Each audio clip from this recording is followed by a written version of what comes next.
చేతనైతే ప్రభుత్వాన్ని రమ్మని బయటికి ఆ లఫుట్ నా కొడుకు పంగనామాలు పెట్టుకొని ఏదో పెద్ద గొప్పవాడు అనుకుంటుంది. ఛానల్ ఉంటే మనిషి కింద పెట్టుకోమన్నారు వానికి మైకు తీసుకుపోయి. సవాల్ విసురుతున్న రేవంత్ రెడ్డికి జరిగిన నేరాలల్లా ఒక్క పైసా సంబంధం ఉన్న ఏ శిక్షకైనా నేను సిద్ధం.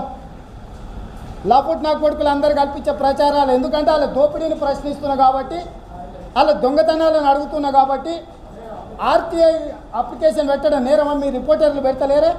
మీరు రాయాలంటే ఇప్పుడు నేను కాగితాలు ఇస్తున్నా, నేను అన్ని అథెంటిక్ డాక్యుమెంట్ ఇస్తున్నా, ఏడికెళ్ళి తీసుకురావాలి? మా అమ్మ మొగుడు తెచ్చిస్తాడా నాకు? ఆర్టీఐ కింద అడగకపోతే నన్ను తిట్టడం అమ్మ మొగుడు తెచ్చిస్తాడా జీవోలు? ఆ వివరాలు దోపిడీ చేస్తున్నది వాడు. దోపిడీ చేసిన దాంట్లో మీద తప్పుల మీద ఆర్టీఐ కింద పెట్టిన తప్ప, ఆర్టీఐ ఇచ్చిన కాంగ్రెస్ పార్టీ ఇచ్చిన ఒక పేదోడి ఆయుధం. ఇవాళ మీరు ఆ సర్వే నెంబర్లు మిత్రులారా ఇక్కడ ఉన్న సిన్సియర్ జర్నలిజం చేసేటోళ్ళు మీ